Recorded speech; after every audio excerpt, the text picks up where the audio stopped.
வாங்க மக்கள், இன்னைக்கு வீடியோல இந்த வெயிலுக்கு ஏத்த ஒரு சூப்பரான ரெசிபி ராகி களி எப்படி செய்யறதுன்னு பார்க்கலாம். அரை கப் அளவுக்கு பச்சை அரிசி எடுத்து தண்ணி ஊத்தி நல்லா 3 டைம் கழுவிட்டு அரை மணி நேரம் ஊற வச்சிருங்க. தனியா ஒரு குண்டான்ல 5 கப் அளவுக்கு தண்ணி ஊத்தி கொதிச்சதுக்கு அப்புறமா அரிசியை போட்டு வேக வச்சிடலாம். சாதம் நல்லா குழைய வேகட்டும். இப்ப அது கூடவே தேவையான அளவு கல் உப்பை போட்டு நல்லா கலக்கிடலாம். ஒரு கப் அளவுக்கு ராகி மாவை போட்டுட்டு கலக்க வேண்டாம், அப்படியே விட்டுருங்க. அந்த சூட்ல இந்த ராகி மாவு வெந்து வரும். அதுக்கப்புறமா இதை கலக்கிக்கலாம். உங்க வீட்டுல இருக்கிற மத்த வச்சு இது போல குத்தி குத்தி கலக்கி விட்டுருங்க.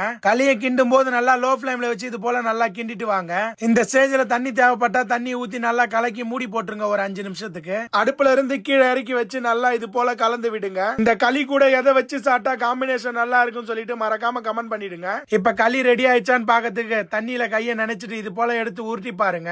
இப்ப நல்லா உருட்ட வருது. களி ரெடி ஆயிடுச்சு. இப்ப இது போல குழம்பு கரண்டியை வச்சு எடுத்து ஈரமான தண்ணியில கையை நினைச்சிட்டு அதுக்கப்புறமா வச்சு உருட்டுங்க. இது போல அடிக்கிற இந்த வெயிலுக்கு வீட்டுல இருக்கிறவங்களுக்கு ரெகுலரா இட்லி தோசை பண்ணி கொடுக்காம வாரம் ஒரு டைம் இந்த கேப்ப களியை பண்ணி கொடுங்க மக்களே.